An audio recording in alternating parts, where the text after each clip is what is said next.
Μεταξύ βουτιάς και αθανασίας, στους γλυκούς σου χυμούς, υμνώντας τη δύναμη της θεϊκής πασπερμίας, συμφέρω τον κόσμο με οργασμούς και τα βλέπω όλα πολύχρωμα. Πιο όμορφα σε παραλήρημα, σαν φαντασίας από κύμα, σαν τυπικό επίημα. Σε όνειρα θερινής νυχτός, όπως όταν κλείνουν οι βλεφαρίδες. Βλέπουν κι ας είναι τυφλές, τι όμορφα θα ήταν να βρίσκαμε και ένα τσουβάρι λίρες χρυσές. Νιώθω η θάλασσα να μ' αγαπάει, γιατί όποτε στην αγκαλιά της πέφτω πάντα με κρατάει. Ζεστά με θάει, τη στιγμή του τέλους ξεγελάει. Στην επιφάνεια βαστάει την περηφάνεια και πάει τις αισθήσεις σε μέρη που έφτιασε κάποια στιγμή να ζήσεις. Γιατί βρίσκω στη γεύση της θάλασσας λύσεις για μικρές ή μεγάλες μου αντιρρήσεις. Γένους θηλυκού είναι η ζωή, έστω κι αν η κλωστή ακροβατή στα χέρια αυτών που δίνουν ζωή. Έστω κι αν βασιλεύουν εγωισμοί, έστω κι αν απουσιάζει λογική, έστω κι αν εξασθενεί αντρική φυλή, ο χώρος θα ανακρατεί. Ο υποφαινόμενος παρσενική πυγμή αποδίδει τιμή θεϊκή σε αυτή που δίνει τα πάντα και τα πάντα στερεί. Κίκο και Wiki σε μια προσωπική μουσική στιγμή. Και ο Οδυσσέας δάμασε και τα καλά της ειρήνης τους αυτό το ελπίδι. Θα το μετάνιον αν δεν σ' είχα δει, γιατί το είχα πει στον εαυτό μου, μα το εγώ μακρηγορεί. Έχω αρχή για να αποκτήσω επαφή με το γιατί και τοποθέτηση σωστή για το χαμόγελο που αργεί. Και ώρα αρκετή μιλάω, σαν άσες που γίνονται να το νου και τη σκέψη μου τριγυρνάω. Γυναίκα του χυμού σου να γι' αυτό ζητάω. Πάροντας με την τρέλα, η κλωστή τελικά σπάει και μια μόνη ιδέα κολλάει στο μυαλό σαν φδέλα. Γελάω, πουλάκι μου, γελάω, και η ζωή μια τρέλα. Γελά, κοριτσάκι μου σε μια κλειδιά καραμέλα. Γελιοφόρος χαρμόσυνη σύνθησης, σαν μια ώρα τη σκιά που συντροφεύει συνεχώς τη δική μου. Και δωρίζει στην ψυχή μου αγάπη. Νομίζω πως έχω δική μου, μα δεν σ' αγγίζω. Μα ίσως θα μαπάπη. Θέλω να κλέψω, να σκοτώσω άλλη μια ώρα. Από το χρόνο σου μου φεύγεις. Δεν ξέρω για αύριο τι μου μαγειρεύεις. Με μπερδεύεις, σηκώ δίπλα μου, μα εσύ αλυτεύεις. Ενώ τα κάνω αφού μαγεύεις απ' το τίποτα. Πιο απλή εικόνα, είτε στο βύρο να χορεύω, είτε με τις μουσες των ελικών. Ονειρεύομαι σε βρώμικο αιώνα. Παράδοτα αδερφέ, δεν θα βγάλουμε άκρη. Μπορούμε να γράφουμε για ώρες και ώρες τόσα πολλά όσα συμβαίνει σε ένα αντρικό μάτι, ένα δάκρυ. Και πάλι δεν θα βγάλουμε άκρη. Όπως όταν πέφτουμε σε μια γυναική αγκαλιά και νομίζουμε πως παθήσαμε νάρκη.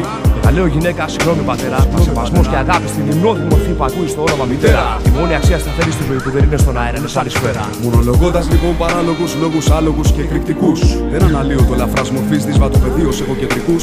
Ερετικός νους συνομιλεί με της καρδιάς μου στους παλμούς. Συνωμοσία που αποφεύγει περί τους αυτοσαρκασμούς. Και τα φαινόμενα δεν απατούν, αφού οι σκέψεις πυροβολούν. Συνομιλούν με παροξισμούς όταν τα λόγια δεν αρκούν. Μα τη ζωή του μεθύσει, τους κωδικούς ανοιχνεύω, ποτέ να μην σταματήσει. Η ελπίδα αξίζει να ζήσει, γι' αυτό που έχουμε περιμένουμε να γυρίσει.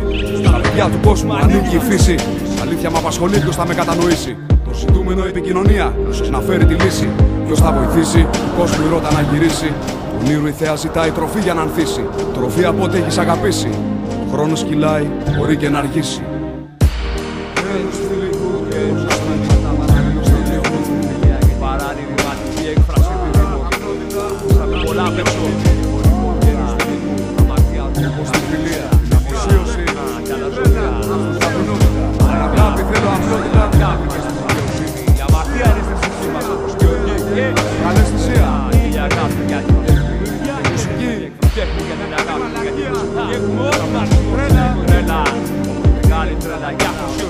Για τη φύση, για τη γυναίκα, τη θάλασσα, την ουσία και πάνω απ' όλα για την λιπέρα.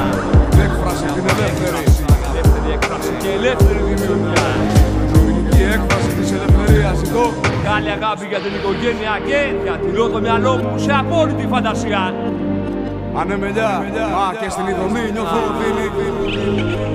Αντίο. Πώς σκέψη τελευταία στη Οδύνη εδώ και στην ειδονή νιώθω και οδύνη.